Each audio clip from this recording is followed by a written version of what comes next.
Bismillahirrahmanirrahim. Alhamdulillahirabbil alamin. Lahul hamdu wa lahul fadlu wa lahul thana'ul hasan. Asyhadu an la ilaha illallah wahdahu la syarika lah. Wa asyhadu anna sayyidana Muhammadan abduhu wa rasuluh. Allahumma shalli ala sayyidina Muhammadin wa ala alihi wa sahbihi wa sallim taslima amma ba'du.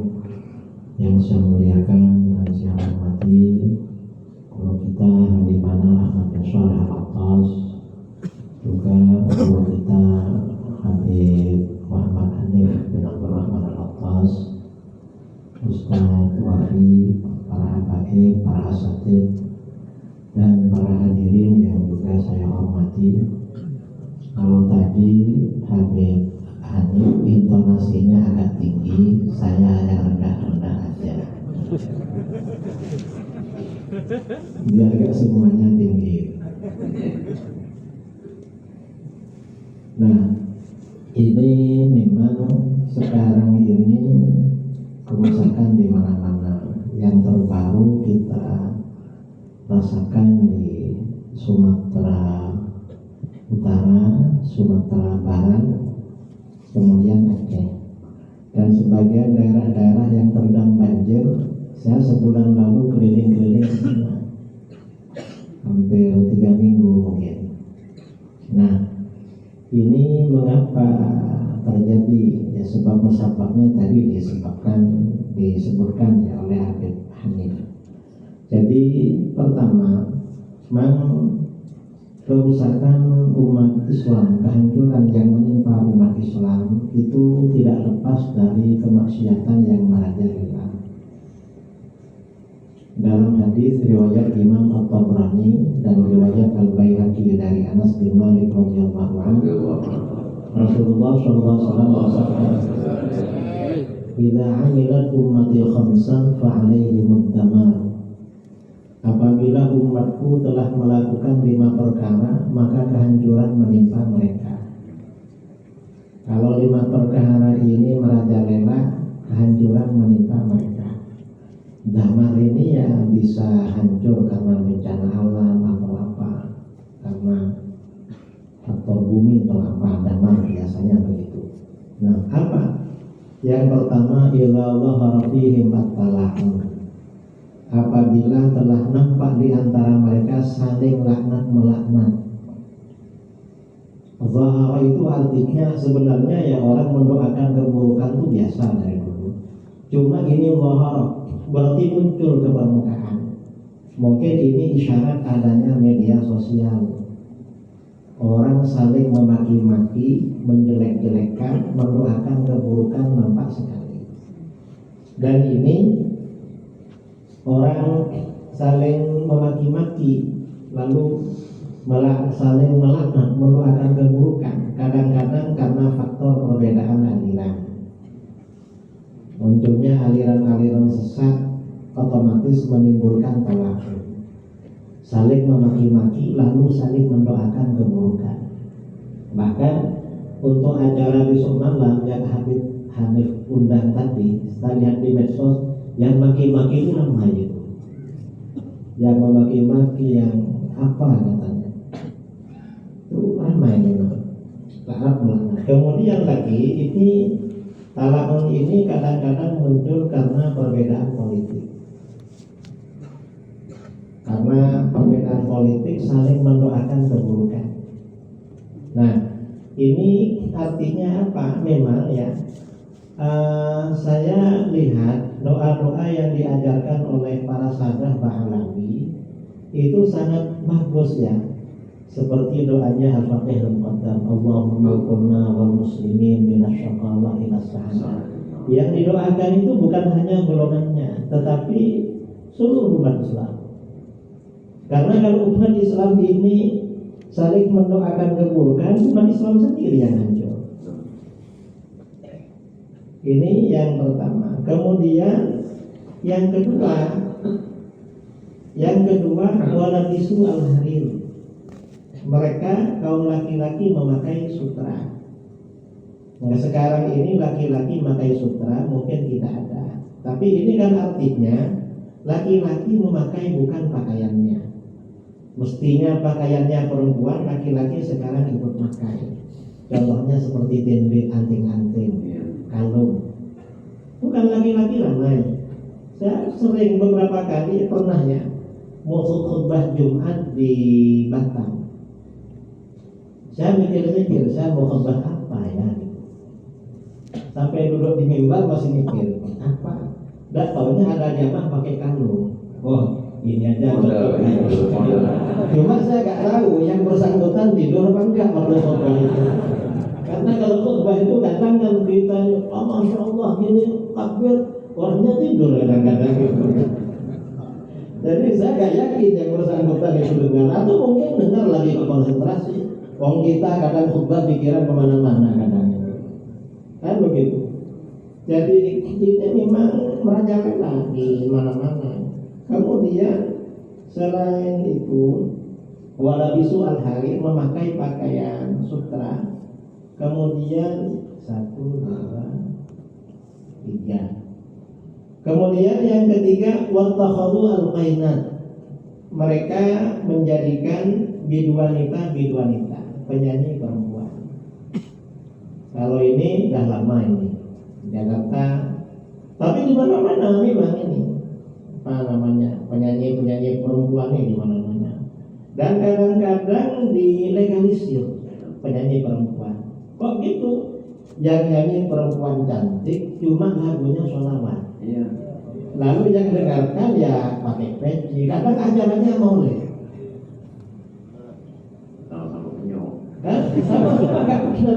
Kadang-kadang kita ini ya dibilang pembela aswatnya. Maulid ini dalilnya.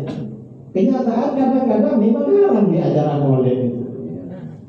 Kadang yang koriknya ya perempuan, kadang MC-nya perempuan. Acara jamaahnya laki-laki, perempuan yang ngumpul ya.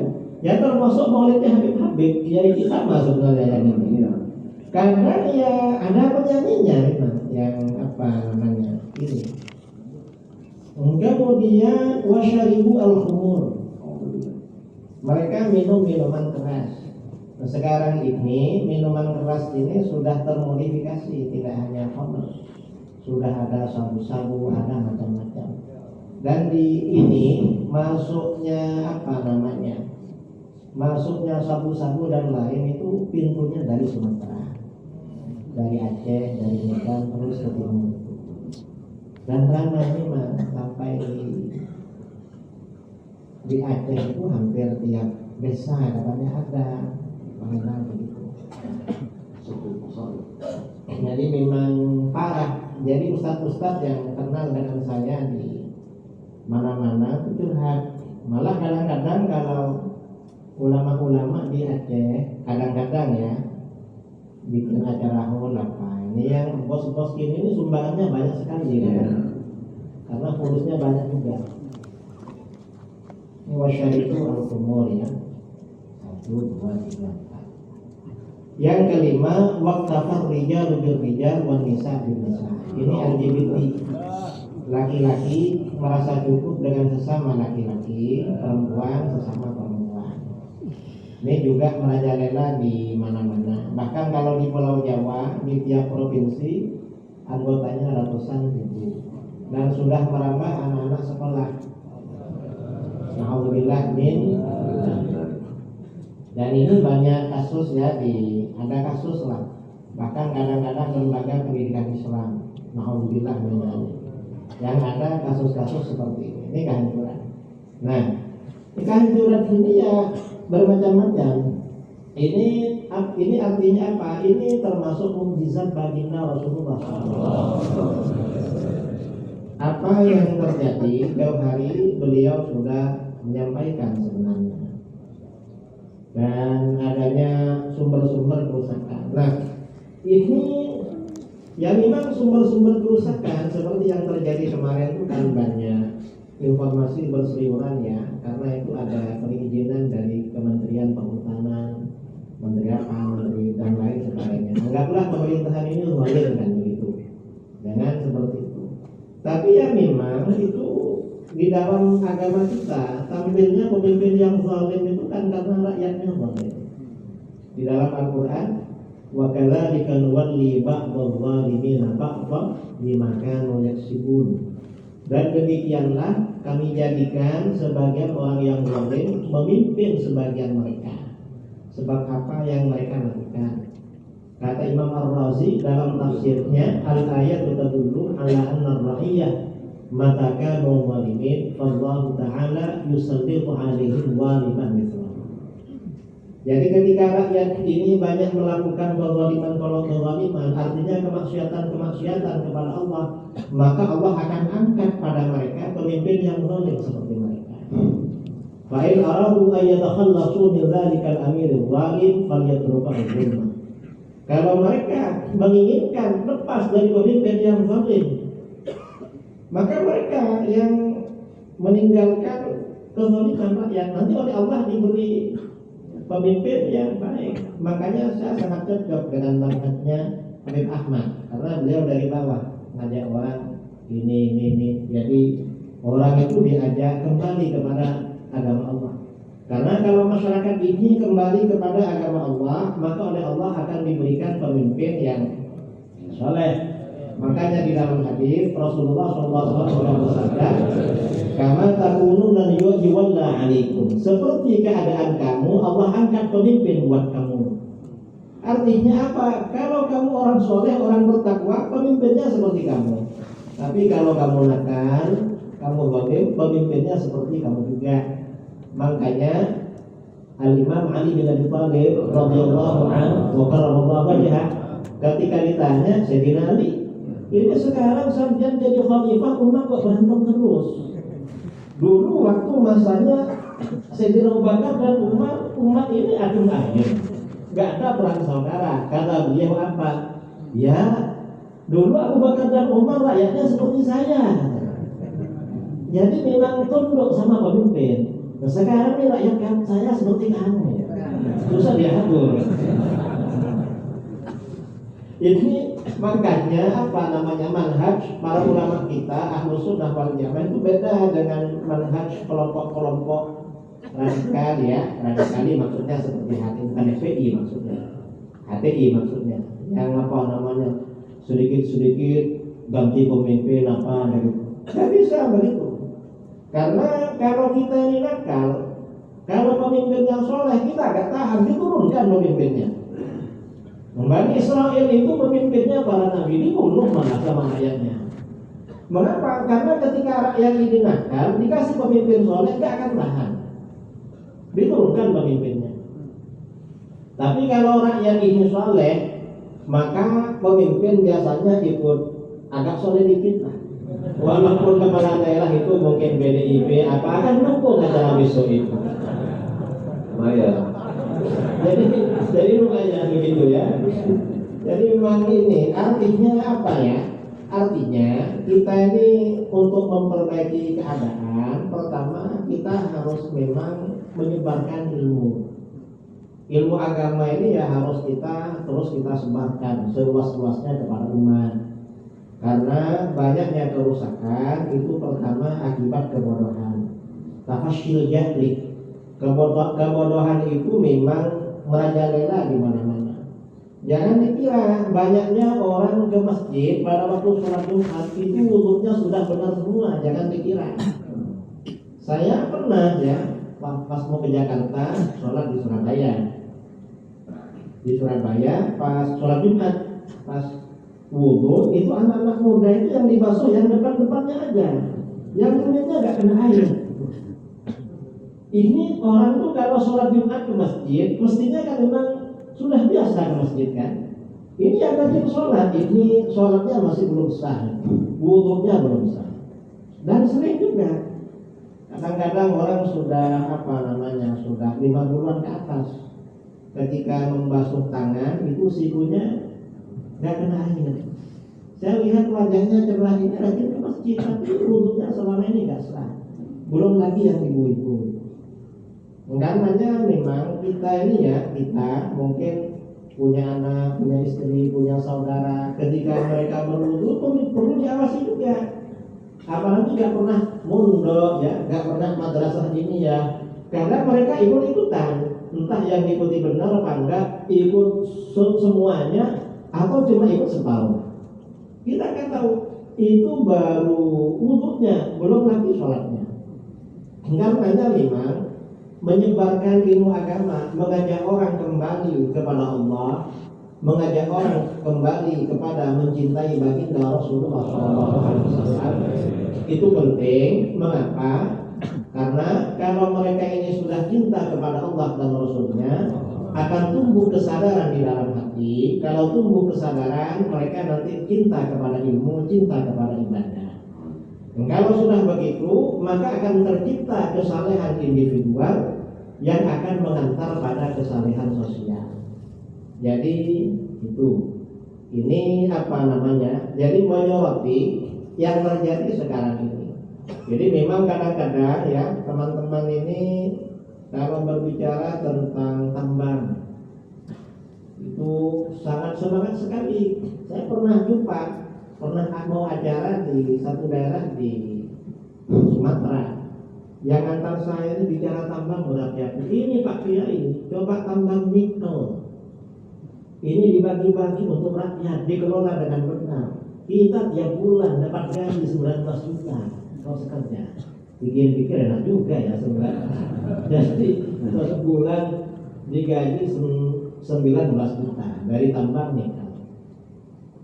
Pikir-pikir begitu. Ya diam aja. Ini belum lagi tambang batu bara. Belum lagi tambang emas di Freeport. Belum lagi tambang minyak di Riau, di mana-mana begitu. Berapa lama saya diam? Ya, tapi seandainya tambang diserahkan sama kamu, kira-kira bisa mengelola enggak? Atau siapalah ustadz kamu yang kamu idola, misalnya kalau kamu suka Ustadz Abdul Somad punya lembaga YTWU, atau kamu alumni 212 punya FPI, serahkan tambang, bisa nggak ngelola? Nggak bisa. Dan ini memang termasuk mukjizat baginda Rasulullah SAW. Memang di dalam hadis, takunu ma'adin wa sayuhdiruha syirarun nas. Akan banyak tambang-tambang dan akan dieksplorasi, dikelola oleh seburuk-buruk manusia. Siapa seburuk-buruk manusia? Ya orang-orang serakah, orang-orang kafir dan orang-orang yang berteman dengan mereka. Jadi begitu. Ini memang mukjizat Rasulullah SAW. Kita jadi penonton di akhir zaman. Kira-kira seperti itu. Ya mungkin kalau kita dikasih itu juga, mungkin kita serahkan juga akhirnya. Alhamdulillah ya. Jadi memang apa namanya ya? Kita ini harus fokus pada ilmu, gimana sekiranya sholat kita ini bagus. Karena di akhir zaman ini yang susah dicari itu diantaranya khusyuk. Khusyuk itu bukan cuma nunduk-nunduk, bukan menghadap kiblat lalu nunduk, bukan, tetapi khusyukul qalbi. Yang susah di akhir zaman. Orang sholat, tetapi sholatnya memang benar-benar sholat, mulai dari takbir sampai salam. Kita ini kadang sholat, pikiran rekreasi kemana-mana. Jadi begitu. Ini memang apa namanya ya? Saya memang seperti tadi kata Ustaz Wafi, saya mikir-mikir mau menyampaikan apa. Dari kemarin saya juga mikir-mikir. Malah hadis yang saya baca gak jadi saya sampaikan.